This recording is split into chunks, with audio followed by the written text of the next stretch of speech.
Dolo लाता में यात्रा करके तुम टैंग सान के सगे बड़े भाई बन गए। निष्पक्ष रूप से कहें तो यात्रा करके आने से पहले भी तुम्हें टैंग सान बहुत नापसंद था, लेकिन यात्रा करने के बाद टैंग सान का सगा बड़ा भाई बनना सच में काफी मजेदार था। टैंग सान एक सामंती समाज से आया हुआ पुनर्जन्म लेने वाला व्यक्ति था। पिता और बड़े भाई को सर्वोच्च मानने की सोच उसकी हड्डियों तक बसी हुई थी, इसलिए वो तुम्हारे और टैंग हाओ के प्रति बेहद आज्ञाकारी था। इस समय लोहार की दुकान में भैया खाना बन गया है, आकर खा लो। दुबला पतला टैंग सान 2 कटोरे दलिया लेकर आया और उन्हें आदर से मेज पर रख दिया। फिर उसने अपना सबसे छोटा कटोरा उठाया और एक तरफ खड़े होकर इंतजार करने लगा। पता है, तुमने आलस से जवाब दिया और कटोरा उठाकर पीने लगे। जहां तक तुम्हारे उस अस्त व्यस्त पिता टैंग हाओ की बात थी, वो जवाब देना भी जरूरी नहीं समझता था। 2-3 घूंट में दलिया खत्म करके वो फिर शराब की बोतल पकड़ लेता। इसके बाद ही टैंग सान बैठकर धीरे धीरे अपना दलिया पी पाता। तुम 6 साल की उम्र तक सही सलामत बड़े हो पाए तो इसमें लगभग पूरा योगदान छोटे सैन का ही था। कौन कहता है कि छोटा सैन अच्छा नहीं है? छोटा सैन तो बहुत अच्छा है, लेकिन अब जल्द ही मार्शल सोल जागृत होने वाला था। टैंग सान को लेकर तुम्हें बिल्कुल चिंता नहीं थी। उसके पास स्वान टियान गोंग की नींव थी और जन्मजात पूर्ण हुल्ली होना लगभग तय था। जिस चीज की तुम्हें असली चिंता थी वो खुद तुम थे। तुम्हारे पिता की रक्तरेखा अच्छी थी, मार्शल सोल भी अच्छा होने की पूरी संभावना थी, लेकिन समस्या ये थी कि बचपन से ही तुम्हारा पोषण ठीक नहीं हुआ था। जन्मजात हुनली तुम्हारी सबसे बड़ी कमजोरी थी। अगर हुनली पर्याप्त नहीं हुआ तो मार्शल सोल का कमजोर या परिवर्तित हो जाना भी संभव था। तुमने टैंग सान से स्वान टियान गोंग मांगने के बारे में भी सोचा था, लेकिन तुम दोनों अभी सिर्फ 6 साल के थे। अगर तुम अचानक किसी यात्री की तरह व्यवहार करने लगते तो टैंग सान भले ही बेवकूफ ना हो, फिर भी उसे तुरंत कुछ गड़बड़ नजर आ जाती। छोड़ो, बेहतर है ईमानदारी से बड़ा भाई बने रहो। वैसे भी भले ही तुम्हारी प्रतिभा कमजोर निकली, बाद में टैंग सान को इमॉर्टल हर्ब्स मिलेंगी। क्या वो अपने सगे बड़े भाई को उनका फायदा नहीं देगा? और जब तुम इस दुनिया में आए थे तब से तुम्हें एक अजीब सा एहसास हो रहा था। जब तुम और टैंग सान अभी आई इनके गर्भ में थे और पोषण के लिए एक दूसरे से संघर्ष कर रहे थे, तब ऐसा लगता था कि तुमने टैंग सान से कोई बहुत महत्वपूर्ण चीज छीन ली थी। इस बात का अंदाजा तुम दोनों के शरीर को देखकर भी लगाया जा सकता था। टैंग सान मूल कहानी की तुलना में भी ज्यादा कमजोर और दुबला था। वहीं तुम 6 साल की उम्र में ही 1.5 मीटर लंबे हो चुके थे और छोटे बछड़े की तरह मजबूत थे। बहुत जल्द मार्शल सोल जागृति शुरू हुई। ब्लू सिल्वर ग्रास एक बेकार मार्शल सोल। सू युनटाओ की बात सुनकर तुमने टैंग सान के दाहिने हाथ में मौजूद ब्लू सिल्वर ग्रास की तरफ देखा तक नहीं। तुम्हारी नजर उसके बाएं हाथ पर जमी हुई थी, क्योंकि वहां मूल कहानी के अनुसार क्लियर स्काई हैमर होना चाहिए था। लेकिन इस समय वहां एक छोटी सी नीली चिड़िया थी। तुम वहीं के वहीं जम गए। छोटे सैन का हथौड़ा कहां गया? ये कौन सा मार्शल सोल है? सिर्फ एक पल में तुम्हारे दिमाग में अनगिनत विचार दौड़ गए। क्या टैंग सान का क्लियर स्काई हैमर तुम्हारे शरीर में आ गया था? तुम दोनों एक ही गर्भ से पैदा हुए जुड़वा थे। यदि मूल रूप से 2 लोगों में बटी हुई क्लियर स्काई हैमर की रक्तरेखा पूरी तरह तुम्हारे शरीर में आ गई थी, तो तुम्हारा क्लियर स्काई हैमर आखिर कितना शक्तिशाली होना चाहिए? ये सोचते ही तुम पूरी तरह शांत हो गए। इस बार तो काम बन गया। हालांकि टैंग सान सच में भाग्य का बेटा था। उसका क्लियर स्काई हैमर गायब हो गया था। तुमने तुरंत मूल कहानी को याद किया। टैंग सान का ब्लू सिल्वर ग्रास उसकी मां आइन से आया था, तो ये नीली चिड़िया सिर्फ टैंग सान की दादी की रक्तरेखा से ही आ सकती थी। और टैंग सान की दादी टैंग हाओ की मां क्लियर स्काई क्लैंग के प्रमुख बाई है की बहन थी। उनका मार्शल सोल था चैन वई उई यंत, यानी स्विफ्ट टेल्ड रेन स्वालो। तुमने ठंडी सांस खींची। लगता है क्लियर स्काई हैमर की रक्तरेखा तुम्हारे द्वारा पूरी तरह खींच लिए जाने के बाद टैंग सान के शरीर में मौजूद और दबा हुआ स्विफ्ट टेल्ड रेन स्वालो का रक्त जाग गया था। हाँ, छोटे सैन को तो नुकसान की जगह फायदा हो गया। स्विफ्ट टेल्ड रेन स्वालो जैसा शुद्ध एजिलिटी मार्शल सोल शायद क्लियर स्काई हैमर से भी टैंग सान के लिए ज्यादा उपयुक्त हो। लेकिन तुमने टैंग सान के बाएं हाथ में मौजूद स्विफ्ट टेल्ड रेन स्वालो को देखा, फिर उसके दाहिने हाथ में मौजूद ब्लू सिल्वर ग्लास को देखा। तुम्हें हमेशा कुछ अजीब सा लग रहा था। यह मार्शल सोल का संयोजन इतना ज्यादा शक्तिशाली कैसे हो गया? एक 7 फुट के पुरुष ने मां का मार्शल सोल और दादी का मार्शल सोल दोनों ही विरासत में ले लिया। अगला नंबर तुम्हारा था। सू युनटाओ सच में अपनी उपाधि के लायक था। ब्लू सिल्वर ग्रास देखकर उसने टैंग सान का हुल्ली तक जांचने की इच्छा नहीं दिखाई। आखिर उसकी नजर में ब्लू सिल्वर ग्रास एक बेकार मार्शल सोल था। चाचा, मुझे कोशिश करने दीजिए। चाचा। टैंग सान बहुत मीठी बातें करने लगा। एक के बाद एक चाचा कहकर आखिरकार उसने सू युनटाओ का दिल पिघला ही दिया। ठीक है, जांच लेते हैं। लेकिन जांच करने के बाद जो सामने आया वो चौंकाने वाला था। जन्मजात पूर्ण हुल्ली। दुर्भाग्य से ही एक बेकार martial soul blue silver grass के साथ आया था। सू युनटाओ पहले हैरान हुआ, फिर अफसोस से भर गया। जन्मजात पूर्ण हुल्ली सबसे बेहतरीन प्रतिभाओं में से एक थी, लेकिन ऐसी प्रतिभा ब्लू सिल्वर ग्रास पर आ गई थी। यह सच में प्रतिभा की बर्बादी थी। इसके बाद उसने अपनी नजर तुम पर डाली। उसने जानबूझकर तुम्हें सबसे अंत में रखा था ताकि आज की मार्शल सोल जागृति का उत्साह आखिर तक बना रहे। लेकिन तुम्हारे मन में हल्की सी आ निकली। तुम्हारे जागृत होने की पूरी संभावना क्लियर स्काई हैमर की थी, और अगर सू युनटाओ ने उसे देख लिया तो टैंग हाओ के स्वभाव को देखते हुए शायद वो उसे मारकर चुप करा देगा। सच में मुसीबत है। तुम जागृति वाले जादुई घेरे में कदम रखते हो। अगले ही पल धड़ाम। अभी अभी टैंग सान के जागरण के समय जितनी रोशनी निकली थी, उसे कई गुना ज्यादा चमकदार प्रकाश अचानक फूट पड़ा। अनगिनत हुनली के प्रकाश बिंदु तेजी से तुम्हारे शरीर में प्रवेश करने लगे। गर्माहट तुम्हारे हाथ पैरों में फैल गई। इसके तुरंत बाद दोनों हथेलियों में एक अजीब सी खुजली महसूस हुई, जैसे कोई चीज त्वचा को चीर कर बाहर निकलने वाली हो। सामान्य स्थिति में मार्शल सोल का इनके दाहिने हाथ में दिखाई देता था। टैंग सान की स्थिति को याद करके तुमने स्वाभाविक रूप से अपना बायां हाथ कसकर बंद कर लिया। तुमने सोचा कि पहले दूसरा मार्शल सोल छिपा लिया जाए। अगले ही पल हुआश, एक गहरे सुनहरे रंग का छोटा हथौड़ा तुम्हारी दाहिने हथेली में दिखाई दिया। हथौड़े को देखते ही तुम्हारा दिल धक से रह गया। क्लियर स्काई हैमर, सब खत्म। तुमने पहले ही मन में सुई उंटाओ के लिए शोक मनाना शुरू कर दिया। अब टैंग हाउ शायद सच में उसे नहीं छोड़ेगा। लेकिन अगले ही पल, ये कौन सा मार्शल सोल है? कितनी शक्तिशाली व्यास है? सुई उंटाओ के चेहरे पर पूरी तरह अविश्वास था। वो उसे पहचान तक नहीं पाया। तुम भी हैरान थे। दुनिया के number 1 weapon martial soul clear sky hammer को भी नहीं पहचानता। लेकिन जल्दी तुम्हें कुछ गलत महसूस हुआ। रुको, ये शायद सच में क्लियर स्काई हैमर नहीं था। मार्शल सोल के जागृत होते ही उसका स्वामी स्वाभाविक रूप से उसके बारे में जानकारी जान जाता था। तुम्हारा क्लियर स्काई हैमर बदल गया था भैया। पास खड़ा चैंग सान भी आंखें फाड़कर तुम्हें देख रहा था। तुम्हारे मार्शल सोल के जागरण से पैदा हुई विया उसके जागरण से कई गुना ज्यादा शक्तिशाली थी। खासकर वो गहरे सुनहरे रंग का छोटा हथौड़ा। सिर्फ उसकी औरा देखकर ही पता चल रहा था कि वो ब्लू सिल्वर ग्रास से बिल्कुल अलग स्तर का था। भैया, सच में भैया हैं। आपका मार्शल सोल कितना शक्तिशाली है। टैंग सान की आंखों में पूरा सम्मान था। पिछले जन्म में वो एक अनाथ था। इस जीवन में भले ही टैंग हाउ सिर्फ पिता का कर्तव्य निभाता था और पालन पोषण की परवाह नहीं करता था, लेकिन कम से कम उसके पास तुम जैसा सगा बड़ा भाई था। तुम आमतौर पर सिर्फ कभी कभार उसे ऐसे ही शाबाशी देते थे, जैसे किसी पालतू कुत्ते को प्रशिक्षित करते हुए तारीफ की जाती है। लेकिन टैंग सान के लिए ये वही पारिवारिक अपनापन और स्वीकृति थी जिसे पाने की वो पिछले जीवन से इच्छा रखता था। इन 6 वर्षों में वो तुम्हारे प्रति इतना सम्मान और डर विकसित कर चुका था कि तुम्हें लगभग अपने पिता जैसा मानने लगा था। अब जब उसने तुम्हारा शक्तिशाली मार्शल सोल देखा तो वो दिल से तुम्हारे लिए खुश था। जल्दी से हुनली की जांच करो। सुई उंटाओ की आवाज उत्साह से कांप रही थी। इतनी भयानक मार्शल सोल व्याह देखकर वो निश्चित था कि जन्मजात हुनली बिल्कुल कम नहीं होगी। शायद उसके सामने एक ऐसी प्रतिभा थी जो युगों में एक बार पैदा होती है। जरूरत नहीं, तुमने हाथ हिलाया और मुड़कर जाने लगे। तुम अच्छी तरह जानते थे कि ट्विन मार्शल सोल्स और जन्मजात पूर्ण हुनली लगभग निश्चित है, और तुम ये सब सुई उंटाओ की भलाई के लिए भी कर रहे थे। आखिर उसने तुम्हारी मार्शल सोल जागृति में मदद की थी। ये एक एहसान था। तुम सच में नहीं चाहते थे कि तुम्हारे इस एहसानमंद व्यक्ति को टैंग हाउ के हथौड़े से मरना पड़े। लेकिन सुई उंटाओ घबरा गया। रुको छोटे भाई, तुम्हारा मार्शल सोल इतना शक्तिशाली है तो जन्मजात हुनली भी जरूर बहुत ज्यादा होगी। मैं तुम्हें भाई मानकर विनती करता हूँ, बस एक बार जांच करवा लो। तुम्हारे अंदर निश्चित रूप से हुनली है। तुम जरूर एक हुनशी बन सकते हो। सुई उंटाओ तुम्हारा हाथ पकड़कर समझाने लगा, लेकिन उसकी बात पूरी होने से पहले ही एक लोहे के स्तंभ जैसी विशाल आकृति उसके सामने आकर खड़ी हो गई। ये टैंग हाउ था। इस समय टैंग हाउ में रोज वाला जरा भी आलसीपन नहीं था। उसका पूरा शरीर तीखी व्याह से भरा हुआ था, जैसे सामने कोई विशाल पहाड़ खड़ा हो। उसने ठंडी आवाज में कहा, मेरे बेटे की हुनली जांचने की जरूरत नहीं है। टान हाउ की गहरी और दबदबे वाली आवाज सुनते ही सुयून ताओ के चेहरे का रंग बदल गया। तांग हाउ की उस गहरी और असीम शक्ति जैसी आभा को महसूस करके सुयून ताओ के मन में डर भर गया। वो तुरंत समझ गया कि सामने खड़ा यह आदमी कोई साधारण लोहार नहीं था। कुछ ही देर बाद वो सेक्रेट सोल विलेज से चला गया। लोहार की दुकान में वापस आने के बाद टांग हाउ ने हमेशा की तरह शराब पीने के बजाय सीधे तुम्हें और टांग सान को कमरे में बुला लिया। कहने को तो ये बहुत अजीब बात थी।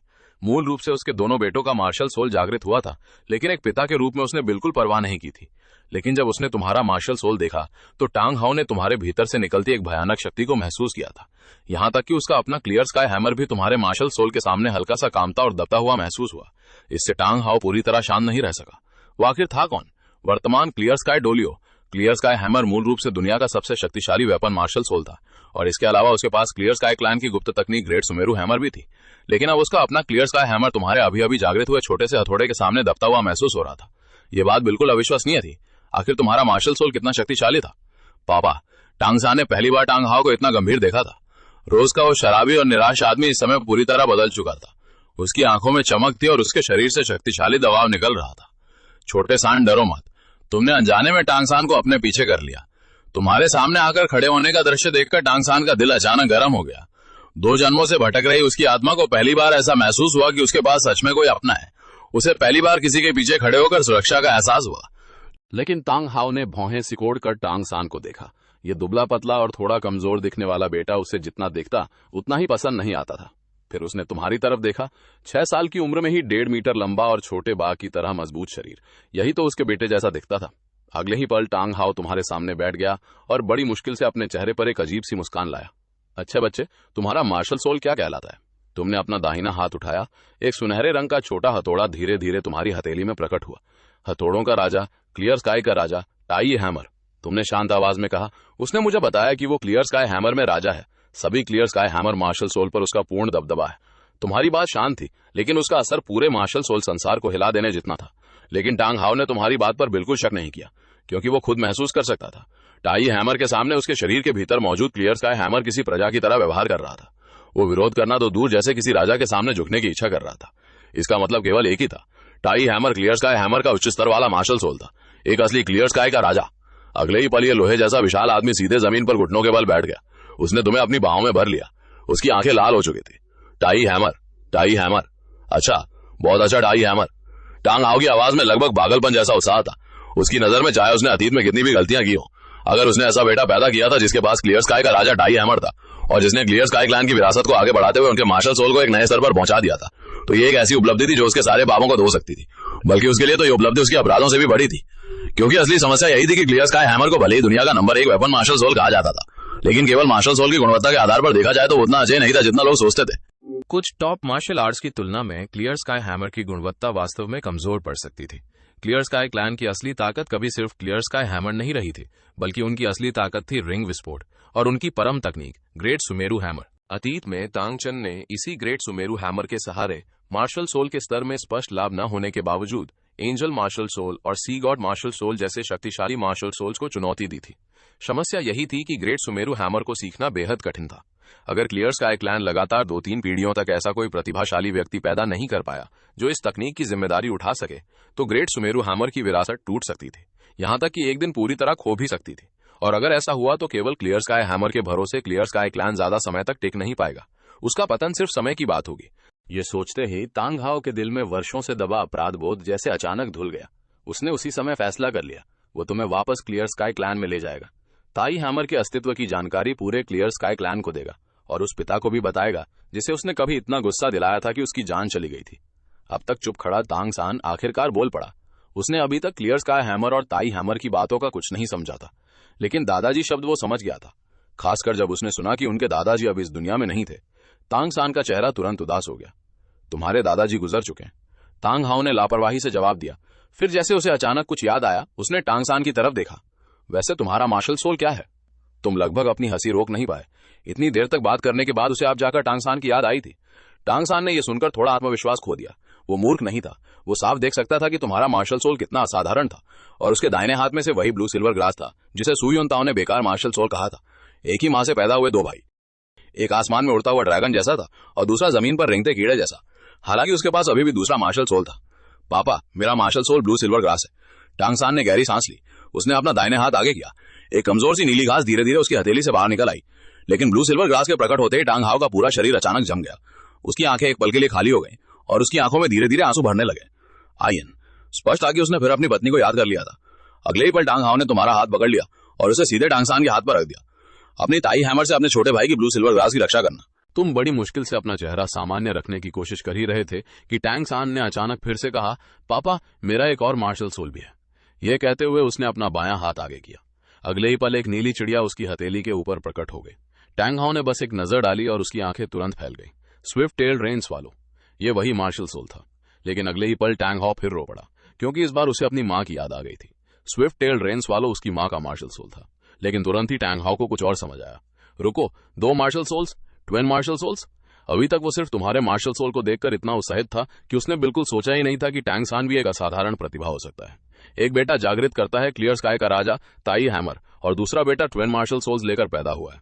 क्या इसे बड़ी खुशी की बात हो सकती थी? ऐसा लग रहा था जैसे आसमान खुद उसके मुंह में खाना डाल रहा हो। उम्मीद है, बदला लेने की उम्मीद है, क्लियर स्काई क्लैन के दोबारा उठने की उम्मीद भी है। लेकिन ज्यादा देर तक उत्साहित रहने के बाद टांग हाउ का चेहरा फिर अजीब हो गया। एक मार्शल सोल उसकी पत्नी अयन का ब्लू सिल्वर ग्रास था और दूसरा उसकी मां का स्विफ्ट टेल रेन स्वालो। लेकिन उसके पिता की तरफ से एक भी मार्शल सोल नहीं आया। एक पिता के रूप में उसे समझ नहीं आ रहा था कि आखिर दोनों बेटों के मार्शल सोल्स इतने लड़कियों जैसे क्यों थे। क्या ये सच में उसके बेटे थे या फिर उसने गलती से बेटियों को जन्म दे दिया था? टांग हाउ के चेहरे पर कभी उत्साह आता, कभी खुशी, कभी हैरानी और कभी ऐसा भाव जैसे उसकी पूरी जिंदगी पर सवाल खड़ा हो गया हो। ये सब देखकर तुम बस चुपचाप अवाक रह गए। वहीं टांग सान बेचैनी से खड़ा था। उसे बिल्कुल समझ नहीं आ रहा था कि टांग हाउ आखिर खुश था या नाराज। आखिरकार टांग हाउ को जैसे कोई फैसला मिल गया। उसने अचानक आगे से तुम्हें हर हाल में छोटे सान की रक्षा करनी होगी, टांग हाउ ने बेहद गंभीर चेहरे के साथ कहा। समझे? तुमने सिर हिला दिया। तुम्हें अपनी हंसी रोकने के लिए पूरी ताकत लगानी पड़ रही थी। पापा, भैया, टैंग सान की आंखें लाल हो गईं। 2 जन्मों में पहली बार उसे सच में एक परिवार की गर्माहट महसूस हो रही थी। उसकी आंखों से आंसू निकल पड़े, लेकिन रोते रोते अचानक टैंग सान को कुछ अजीब सा महसूस हुआ। छोटे सान की रक्षा करना, आखिर ऐसा क्यों कहा जा रहा था जैसे वो कोई लड़की हो? क्या वो खुद लड़का नहीं था? लेकिन इससे पहले कि टैंग सान इस बात को समझ पाता, तुम्हें अचानक एक और जरूरी बात याद आई। रुको बूढ़े आदमी, लगता है मेरे पास भी दूसरा मार्शल सोल है। तुमने आंखें घुमाई और धीरे धीरे अपना वो बायां हाथ खोला जिसे अब तक कसकर बंद कर रखा था। अगले ही पल तुम्हारा दूसरा मार्शल सोल तुम्हारी हथेली में प्रकट हुआ और उसे देखते ही तुम जम गए। टैंग सान भी जम गया, टैंग हाओ भी पूरी तरह स्तब्ध रह गया। तीनों की नजरें तुम्हारी हथेली में मौजूद उस चीज पर टिक गई, हवा तक जैसे रुक गई, क्योंकि वो चीज किसी सामान्य मार्शल सोल जैसी बिल्कुल नहीं दिख रही थी। उसका आकार कमल जैसा था और वो इतनी जानी पहचानी थी कि तुम्हारे दिमाग में सिर्फ एक ही विचार आया, रुको, ये तो कमबख्त फोनो तोंगलैन है। दौड़ा लैंड में यात्रा करके तुम टैंग सान के सगे बड़े भाई बन गए। निष्पक्ष रूप से कहें तो यात्रा करके आने से पहले भी तुम्हें टैंग सान बहुत नापसंद था, लेकिन यात्रा करने के बाद टैंग सान का सगा बड़ा भाई बनना सच में काफी मजेदार था। टैंग सान एक सामंती समाज से आया हुआ पुनर्जन्म लेने वाला व्यक्ति था। पिता और बड़े भाई को सर्वोच्च मानने की सोच उसकी हड्डियों तक बसी हुई थी, इसलिए वो तुम्हारे और टैंग हाओ के प्रति बेहद आज्ञाकारी था। फॉतुरु तोंगलियन, तुम और टैंग सान लगभग एक साथ चीख पड़े। तुम्हारी बाईं हथेली में एक सुनहरे रंग का कमल धीरे धीरे उभर आया। कमल ज्यादा बड़ा नहीं था, लेकिन उसके बीच में जैसे एक लाल मानिक जड़ा हुआ था जो बेहद चमकदार रोशनी बिखेर रहा था। इससे भी ज्यादा डरावनी बात यह थी कि उसके अंदर मौजूद ऊर्जा को महसूस करके टैंग हाओ भी हैरान हुए बिना नहीं रह सका। कितनी घनी की जिन की संतात है, और इसमें अग्नि संतात थे भी है। इसके अलावा इस दूसरे मार्शल सोल से निकलने वाली आभा तो जैसे ताई हैमर से भी ज्यादा भयानक लग रही थी। लेकिन यह विचार आते ही टैंग हाओ ने तुरंत उसे नकार दिया। असंभव। क्लियर स्काई हैमर की गुणवत्ता भले ही उतनी अतिरंजित ना हो, लेकिन टाई हैमर तो क्लियर स्काई का राजा है। वो किसी भी डिवाइन लेवल मार्शल सोल से बिल्कुल कम नहीं है। टाई हैमर किसी से कमजोर नहीं हो सकता, वो एक सुनहरे कमल से कैसे हार सकता है? लेकिन इस समय इस मार्शल सोल के असली मालिक तुम टैंग हाओ से भी ज्यादा हैरान थे। तुम पहले से जानते थे कि तुम्हारे पास दूसरा मार्शल सोल है। तुम ये भी महसूस कर सकते थे कि दूसरा मार्शल सोल और ताई हैमर लगभग बराबर स्तर के हैं, लेकिन तुमने कभी नहीं सोचा था कि यह दूसरा मार्शल सोल वास्तव में फॉतुरु तोंगलियन होगा, टैंग सेट का सर्वोच्च छिपा हुआ हथियार फॉतुरु तोंगलियन। अब तो मुसीबत हो गई। टैंग सान के क्लियर स्काई हैमर वाली रक्तरेखा तुम्हारे शरीर में आ जाने की बात को किसी तरह समझाया जा सकता था, लेकिन अब टैंग सेट का सर्वोच्च छिपा हुआ हथियार भी तुम्हारे शरीर में आ गया था। अब तो सच में इसका कोई जवाब नहीं था।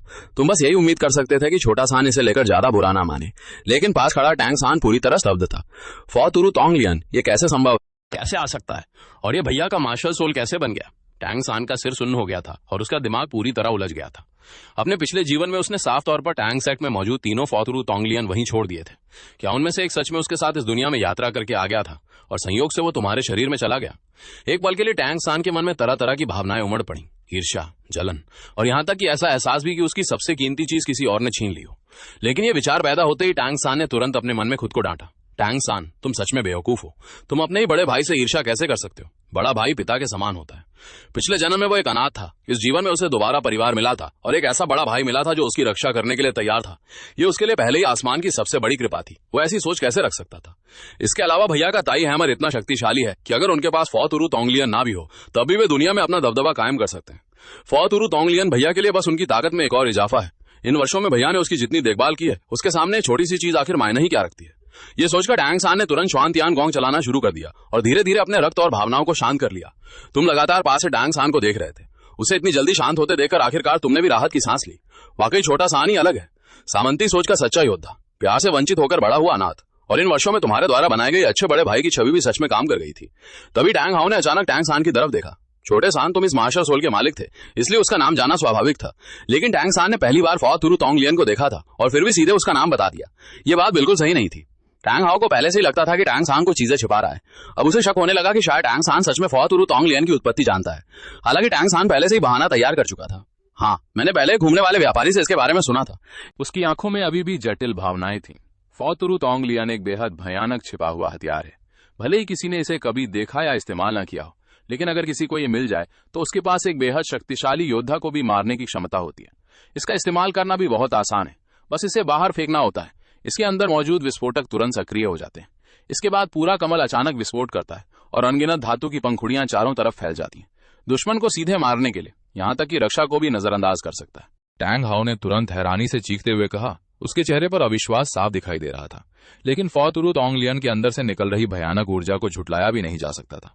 जल्द ही टैंग हाओ को समझ आ गया, वाकई ताई हैमर के साथ ट्विन मार्शल सोल्स बनने लायक अस्तित्व है। तभी टैंग हाओ को एक और बात याद आई। वैसे शाओ ई, शाओ सान, एक बात तुम दोनों को जरूर याद रखनी है, मेरी अनुमति के बिना अपने दूसरे मार्शल सोल पर बिल्कुल भी हुनवार मत लगाना। टैंग हाओ का चेहरा सडनली गंभीर हो गया। तुम अच्छी तरह जानते थे कि वो ऐसा क्यों कह रहा था, इसलिए तुमने दिखावे के लिए भी सवाल पूछने की कोशिश नहीं की। ये काम छोटे सान ही करने दो। क्यों? जैसा तुमने सोचा था। टैंग सान ने तुरंत सवाल कर दिया। क्योंकि ट्विन मार्शल सोल्स की असली ताकत यही है कि पहले एक मार्शल सोल की साधना की जाए। जब पहला मार्शल सोल साधना करते करते टाइटल दौलों के स्तर तक पहुंच जाए, तब दूसरे मार्शल सोल पर हुनवार लगाए जाए। टैंग हाओ को डर था कि तुम दोनों को अभी तक हुनवार जैसी चीजों के बारे में भी कुछ पता नहीं होगा, इसलिए उसने एक बार फिर शुरू से समझाना शुरू किया। उसने हुनवार, हुंजी, हुनगोल और हुनशिर के स्तर जैसी सभी बुनियादी चीजें समझाई। ये बातें तुम पहले ही सुन सुनकर परेशान हो चुके थे, लेकिन टैंग सान के लिए तो जैसे कोई नई दुनिया खुल गई थी। वो एक एक शब्द ध्यान से सुन रहा था और अब उसे सच में ट्विन मार्शल सोल्स के बाद वाले मार्शल सोल की साधना के विशाल फायदे का एहसास होने लगा था। समझाने के बाद टैंग हाओ ने सबसे पहले टैंग सान की तरफ देखा। छोटे सान, आगे से पहले स्विफ्ट टेल रेंस वालों की साधना करना। ये तुम्हारी दादी का मार्शल सोल है। इसमें अत्यधिक गति और ये सबसे तेज पक्षी मार्शल सोल्स में से एक है। मेरी अनुमति के बिना ब्लू सिल्वर ग्रास पर कोई हुनवार मत लगाना। टैंग हाओ के हिसाब से स्विफ्ट टेल रेंस वालों को बाद में अधिक उम्र वाले। टैंग सान की आंखें तुरंत चमक उठी। अत्यधिक गति, ये मार्शल सोल तो एक हत्यारे के लिए बिल्कुल उपयुक्त था, और वो खुद भी सू युनटाओ के मुंह से बेकार मार्शल सोल कहे गए ब्लू सिल्वर ग्रास को पहले साधना नहीं करना चाहता था। टैंग सान की व्यवस्था करने के बाद टैंग हाओ ने तुम्हारी तरफ देखा। शाओ ई, तुम पहले फॉतुरु तोंगलियन की साधना करो। मेरी अनुमति के बिना ताई हैमर पर कोई हुनवार मत लगाना। ये सुनते ही तुम लगभग आंखें घुमा बैठे। इस बूढ़े आदमी का इरादा एक नजर में समझ आ गया। साफ था कि फॉतुरु तोंगलियन की आभा ज्यादा भयानक होने के बावजूद वो ताई हैमर को छोड़ना नहीं चाहता था। वो भविष्य में ताई हैमर पर पूरी तरह काले 10,000 वर्ष वाले हुनवार लगाना चाहता था। नहीं, मैं पहले ताई हैमर की साधना करूंगा। तुम्हारे सीधे इनकार करते टैंग हाओ का चेहरा बदल गया। क्यों? अगर यही बात टैंग सान ने इस तरह मुंह पर कह दी होती तो शायद टैंग हाओ कब का उसे एक थप्पड़ मार चुका होता, लेकिन तुम थे, इसलिए उसने अपना गुस्सा दबा लिया और तुम्हारे इस फैसले का कारण सुनने का फैसला किया। मेरे दोनों मार्शल सोल्स में ताई हैमर के अंदर अत्यधिक शक्ति सुप्ती रहते हैं। ये सभी शक्ति आधारित मार्शल सोल्स को दबा सकता है। इसके अलावा इसके पास एक जन्मजात क्षेत्र भी है, ताई ही डोमेन। तुम्हारी बात खत्म होते ही तुम्हारे हाथ में मौजूद ताई हैमर अचानक गहरे सुनहरे प्रकाश से चमक उठा। एक अदृश्य शक्ति का क्षेत्र तुरंत चारों तरफ फैल गया और टैंग हाओ तथा टैंग सान दोनों को अपने अंदर समेट लिया। ताई डोमेन के अंदर सभी सहयोगियों के सभी शब्दित में 10% की वृद्धि, सभी दुश्मनों के सभी शब्दित में 10% की कमी, और मेरा हर हमला निश्चित रूप से क्रिटिकल हिट होगा। साथ ही अतिरिक्त 30% नुकसान होगा और लक्ष्य की 50% रक्षा को नजरअंदाज करेगा। क्षेत्र के फैलते टैंग सान ने तुरंत महसूस किया कि उसका पूरा शरीर दबाव में आ गया है। टैंग हाओ को भी अपनी शक्ति में कमी महसूस हुई। बेशक ये तभी संभव था क्योंकि टैंग हाओ ने कोई प्रतिरोध नहीं किया था। दोनों की धौलली में अंतर वास्तव में बहुत ज्यादा था। अगर वो थोड़ा भी संघर्ष करता तो क्षेत्र की प्रतिक्रिया का दबाव तुम्हारे वर्तमान शरीर के लिए सहना संभव नहीं होता, लेकिन इसके बावजूद टैंग हाओ पूरी तरह स्तब्ध रहा। एक जन्मजात क्षेत्र है। उसकी सांसें तक तेज हो गईं, उसकी आंखें डरावनी तरह से लाल हो गई। आखिर वो क्षेत्र था। कितने ही टाइटल दौलो अपनी पूरी जिंदगी में इस चीज की दहलीज तक नहीं पहुंच पाते थे, और तुम्हारे ताई डोमेन का प्रभाव भी बेहद सीधा और भयानक था। टैंग हाओ की नजर में तो ये उसके अपने किलिंग गॉड डोमेन से भी ज्यादा दबंग था। ताई हैमर के जागृत होते ही जन्मजात क्षेत्र, क्लियर स्काई क्लैन नहीं, भविष्य में इसे क्लियर स्काई क्लैन कहने की जरूरत ही नहीं, सीधे ताई क्लैन नाम रख देना चाहिए। इस समय टैंग हाओ के दिमाग में सिर्फ एक ही विचार था, क्लियर स्काई क्लैन के लिए वापस जाना जरूरी है। उसे हर हाल में उस समूह के उन बूढ़े हथौड़ा चलाने वालों को अपनी आंखों से दिखाना था कि टैंग हाओ का बेटा वापस आ गया है और वो असली क्लियर स्काई का राजा है। लेकिन उत्साह खत्म होने के बाद टैंग हाओ को अचानक एक बात समझ आई। शाओ ई, अगर ताई हैमर पहले ही इतना शक्तिशाली है तो तुम इसकी साधना पहले क्यों करना चाहते हो? ट्विन मार्शल सोल्स की असली ताकत तो यही है कि बाद में साधना किए जाने वाले दूसरे मार्शल सोल को अपनी असली ताकत के रूप में बचाकर रखा जाए। ये सुनकर तुम मुस्कुरा दिए, क्योंकि फॉन उत थांगलैन इससे भी ज्यादा शक्तिशाली है। एक वाक्य ने टैंग हाओ को पूरी तरह चौंका दिया। फॉन उत थांगलैन में भले ही ताई हैमर जैसी शक्ति स्फूर्ति नहीं थी, लेकिन उसमें अत्यधिक अग्निस्फूर्ति के करीब की शक्ति जरूर थी। आखिर फॉन उत थांगलैन मूल रूप से धातु के छिपे हुए हथियार और विस्फोटक से बना हुआ अस्तित्व था। अब जब वो मार्शल सोल बन चुका था तो उसके अंदर स्वाभाविक रूप से किन स्फूर्ति और अग्निस्फूर्ति दोनों मौजूद थे। लेकिन बात यहीं खत्म नहीं हुई, उसमें प्रकाश स्फूर्ति और अंधकार स्फूर्ति भी मौजूद थे। कुल 4 अलग अलग स्फूर्ति, और इनमें किन स्फूर्ति तो अत्यधिक स्तर की स्फूर्ति थी, जबकि अग्नि स्फूर्ति भी अत्यधिक स्तर के बेहद करीब थी। टैंग हाओ ये सुनते सुनते सूखते गले से निगलने लगा। उसे समझ ही नहीं आ रहा था कि आखिर क्या करे। ये तो सच में एकदम असाधारण प्रतिभा थी, लेकिन इसमें एक घातक कमी है। तुम्हारी बात पूरी भी नहीं हुई थी कि टैंग सान ने तुरंत बात पकड़ ली। फॉन उत थांगलैन एक बार इस्तेमाल होने वाला हथियार है। अगर भैया ने इसे सच में इस्तेमाल कर दिया तो हो सकता है कि कुछ समय के लिए वो इस मार्शल सोल को खो दे। अगर भैया ने शुरुआत से ही फॉन उत थांगलैन की साधना की तो शुरुआती दौर में उनके पास सामान्य रूप से लड़ने का कोई तरीका भी नहीं होगा। ये कमी सच में काफी परेशान करने वाली थी। फॉन उत थांगलैन की शक्ति चाहे कितनी भी बड़ी क्यों न हो, आखिरकार उसने सर हिला दिया। तो पहले ताई हैमर की साधना करो। जहां तक फॉन उत थांगलैन के इस्तेमाल के बाद उसे दोबारा प्राप्त करने की बात थी, टैंग हाओ को वास्तव में इसकी ज्यादा चिंता नहीं थी, क्योंकि ग्रेट सुमेरु हैमर में हुनहाल को विस्फोट करके शक्ति बढ़ाने की क्षमता थी। अगर हुनहाल को विस्फोट करने के बाद भी वो दोबारा वापस आ सकता था, तो भविष्य में जब टैंग ही को रिंग एक्सप्लोजन की तकनीक आती, तब शायद फोन ऑफ थांगलैंड भी दोबारा बनाया जा सकता था। लेकिन इस बात को टैंग हाओ ने अभी टैंग सान के सामने नहीं बताया। वो बाद में अकेले में तुम्हें बताने का इरादा रखता था। आखिर टैंग सान ने भले ही उसकी पत्नी और मां के मार्शल सोर्स विरासत में लिए थे, लेकिन उसके पास क्लियर स्काई हैमर नहीं था। इसलिए उसे क्लियर स्काई क्लैन की सबसे महत्वपूर्ण गुप्त तकनीक ग्रेट सुमेरु हैमर की विरासत सुनने का अधिकार नहीं था। टैंग सान के स्विफ्ट टेल्ड रेंस वालों को जागृत करने के बाद से ही टैंग हाओ की नजर में ये बेटा भविष्य में ज्यादा से ज्यादा क्लैन का एक बाहरी सदस्य बनकर रह सकता था। उसका काम क्लियर स्काई क्लैन के प्रति वफादार रहना और टाई हैमर के लिए रास्ता बनाना था। चलो, मैं अभी तुम्हें दोनों को हुनहार दिलाने ले जाता हूँ। आत्मविश्वास वापस पा चुके टैंग हाओ एक पल भी बर्बाद नहीं करना चाहता था। आखिर हुनशीर की साधना की गति सामान्य इंसानों से बिल्कुल अलग होती थी। जितनी जल्दी हुनहार प्राप्त हो उतना ही अच्छा। अगले ही पल टैंग हाओ ने एक हाथ से एक बेटे को पकड़ लिया। उसका पूरा शरीर हवा की तरह तेजी से आगे बढ़ा। पलक झपकते ही वो दोनों को लेकर सीक्रेट सोल विलेज से गायब हो गया। ज्यादा समय नहीं बीता और तुम तीनों हंटिंग सोल फॉरेस्ट में पहुंच गए। तुम दोनों चाहते हो? टैंग हाओ कुछ कह ही रहा था कि टैंग सान अचानक गुस्से से भर गया। उसने सीधे मान लिया कि मार्शल हॉल ने उसके खिलाफ बहुत बड़ा अपराध किया है। तुमने भी उसका साथ दिया और जानबूझकर गुस्से वाला चेहरा बना लिया। बूढ़े आदमी, पहले मुझे अपनी लड़ने की शैली के बारे में बताओ। तुमने जानबूझकर ऐसा भाव बनाया जैसे किसी बड़े से युद्ध का अनुभव सीख रहे हो। टैंग हाओ का चेहरा तुरंत खिल उठा। मेरी लड़ने की शैली बहुत सरल है। एक शक्ति से 10 तकनीकों को तोड़ना, यानी पूरी ताकत से अपने विरोधी को कुचल देना। इसके अलावा क्लियर स्काई 9 आर्ट्स और ग्रेट सुमेरु हैमर। ये कहते हुए टैंग हाओ थोड़ी देर के लिए रुक गया, क्योंकि टैंग सान जिसके पास क्लियर स्काई हैमर नहीं था अभी वहीं मौजूद था। इसलिए उसने असली खरीन बातें सिर्फ कुछ शब्दों में ही बताई। तुमने सब कुछ सुनने के बाद थोड़ी देर सोचा। बहुत जल्द तुम्हारे मन में एक फैसला आ गया। बूढ़े आदमी, भविष्य में मेरे सभी हुनहाल ऐसे हुंजी वाले होंगे जो मेरी शक्ति को बढ़ाएं। टैंग हाओ की आंखें चमक उठी। जारी रखो। तुमने कहा, हमारे क्लियर स्काई क्लैन की असली ताकत तो हमारी विरासत में मिली तकनीकें हैं। असली लड़ाई आक्रमण वाले हुंजी का ज्यादा फायदा नहीं, तो फिर क्यों न मेरे सभी हुनहार ऐसे चुने जाएं जो मेरी मूल स्फूर्ति को बढ़ाएं। पहले अपनी शक्ति को अधिकतम स्तर तक पहुंचाऊंगा, फिर क्लियर स्काई 9 आर्ट्स के साथ लड़ूंगा और भविष्य में जब ग्रेट सुमेरु हैमर सीख लूंगा तो इन सभी बढ़ाने वाले हुनहार को सीधे विस्फोट करके अपनी आक्रमण शक्ति को और बढ़ा सकता हूं। ये सुनकर टैंग हाओ वहीं खड़ा रह गया। जितना वो इसके बारे में सोचता गया उतना ही उसे लगा कि बात सच में सही थी। हाँ, उनके क्लियर स्काई क्लैन के पास खुद की विरासत वाली युद्ध तकनीकें थी। फिर हुनहाल की जगह सामान्य आक्रमण वाले हुंजी सीखने में क्यों बर्बाद करनी। अगर सारे हुनहार केवल शक्ति बढ़ाने वाले हों तो उन्हें एक साथ सक्रिय करके अपनी ताकत को कई गुना बढ़ाया जा सकता था। एंड फिर क्लियर स्काई 9 आर्ट्स के साथ मिलाकर उनसे अपने स्तर से ऊपर के दुश्मन। इसलिए सामान्य आक्रमण वाले हुंजी का ज्यादा फायदा नहीं, तो फिर क्यों ना मेरे सभी हुनहार ऐसे चुने जाएं जो मेरी मूल शक्ति को बढ़ाएं। पहले अपनी शक्ति को अधिकतम स्तर तक पहुंचाऊंगा, फिर क्लियर स्काई 9 आर्ट्स के साथ लड़ूंगा और भविष्य में जब ग्रेट सुमेरु हैमर सीख लूंगा तो इन सभी बढ़ाने वाले हुनहार को सीधा विस्फोट करके अपनी आक्रमण शक्ति को और बढ़ा सकता हूं। यह सुनकर टैंग हाओ वहीं खड़ा रह गया। जितना वो इसके बारे में सोचता गया उतना ही उसे लगा कि बात सच में सही थी। हाँ, उनके क्लियर स्काई क्लैन के पास खुद की विरासत वाली युद्ध तकनीकें थी। फिर हुनहार की जगह सामान्य आक्रमण वाले हुंजी सीखने में क्यों बर्बाद करनी। अगर सारे हुनहार केवल शक्ति बढ़ाने वाले हों तो उन्हें एक साथ सक्रिय करके अपनी ताकत को कई गुना बढ़ाया जा सकता था और फिर क्लियर स्काई 9 आर्ट्स के साथ मिलाकर उनसे अपने स्तर से ऊपर के दुश्मनों से भी लड़ना संभव था। अंत में इन सभी हुनहार को ग्रेट सुमेरु हैमर के लिए विस्फोट किया जा सकता था। उस समय उनकी शक्ति और भी भयानक हो जाती। अपने पुराने हुनहादियों को याद करके टैंग हाओ को अचानक पछतावा होने लगा। उसके वर्तमान हुनहादियों का लगभग कोई उपयोग नहीं रह गया था। उनकी एकमात्र असली कीमत यही थी कि भविष्य में इन हुनहादियों को ग्रेट सुमेरु हैमर के लिए विस्फोट किया जा सकता था। अगर उसने तुम्हारे बताए इस रास्ते के बारे में पहले सोचा होता तो शायद उसकी वर्तमान शक्ति एक और स्तर ऊपर होती। शाओई, अगर तुम्हारे पिता के पास उस समय तुम्हारी जैसी समझ होती तो कितना अच्छा होता। टैंग हाओ पछतावे में अपना सीना पीटने लगा। वहीं टैंग सान की आंखों में तुम्हारे लिए सम्मान और भी बढ़ गया। भैया कितने कमाल के हैं। कुछ ही शब्दों में उन्होंने टाइटल डूलो स्तर के पिता को भी नई राह दिखा दी। तुमसे प्रभावित होकर टैंग सान ने भी तुरंत अपनी भविष्य की साधना का रास्ता सोच लिया। तो फिर मैं भी अपने सभी हुनहार गति बढ़ाने वाले हुंजी वाले चुनूंगा। जब गति पर्याप्त तेज होगी तब टैंक सेक्ट की छिपी हुई हथियारों वाली तकनीक। ठीक है, टैंग हाओ ने लापरवाही से हामी भर दी। तुम्हारी तुलना में वो टैंग सान की साधना की दिशा को लेकर उतना गंभीर नहीं था। अगर टैंग सान के ब्लू सिल्वर ग्रास और स्विफ्ट टेल रेंस वालों ने उसे उसकी पत्नी और मां की याद ना दिलाई होती तो टैंग हाओ ने शायद ब्लू सिल्वर एम्परर की हुनहार भी तुम्हारे लिए बचाने के बारे में सोचा होता। हालांकि टैंग सान उसके लिए ज्यादा उपयुक्त था, लेकिन 10,000 साल की हुनहार जैसी चीज आखिर किसी के हाथ में भी हो तो शक्तिशाली ही होती है। शाओई, इस जंगल में अभी तुम्हारी जरूरत के अनुसार 3 हुनहार सवे हैं। तीनों से शक्ति बढ़ाने वाला हुनहार मिलने की काफी संभावना है। तुम खुद तय करो कि किसे चुनना है। टैंग हाओ के जैसे टाइटल डूलो के साथ हुनहार ढूंढना बेहद आसान था।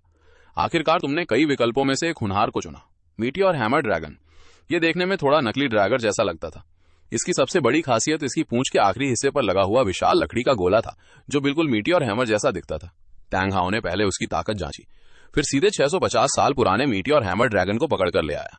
सामान्य हुनशीर के पहले हुनहार के लिए बताए जाने वाले 423 साल की सीमा असली बड़े परिवारों के प्रतिभाशाली लोगों के सामने कोई बिल्कुल तय नियम नहीं थी। हर व्यक्ति के शरीर की क्षमता अलग होती थी, इसलिए वो कितने साल पुराने हुनहार को सहन कर सकता है यह भी व्यक्ति की शारीरिक शक्ति पर निर्भर करता था। टैंग हाओ ने खुद जब अपना पहला हुनहार ग्रहण किया था तब वो कथित 423 साल की सीमा से आगे जा चुका था। 10,000 साल से कम उम्र वाले हुनहार के मामले में असली सीमा मुख्य रूप से हुनशीर के शरीर की ताकत तय करती थी, और तुम्हारा शरीर तो असाधारण रूप से मजबूत था। हालांकि इन वर्षों में सेक्रेड सोल विलेज में तुम्हें पेट भर खाना भी नहीं मिलता था, लेकिन तुम्हारे पास 2 टॉप लेवल मार्शल सोल्स थे, और डाई हैमर तो अत्यधिक शक्ति वाला मार्शल सोल था। मार्शल सोल की शक्ति ने तुम्हारे शरीर को पहले ही सामान्य तुमलिंग बच्चों से बहुत ज्यादा मजबूत बना दिया था। 650 साल पुराने मीटियोर हैमर ड्रैगन के सामने तुमने सीधे टाई हैमर को बुलाया। एक हथौड़ा नीचे गिरा, धड़ाम। अत्यधिक शक्ति बेहद शांत थी। एक पीला हुनहार धीरे धीरे प्रकट हुआ।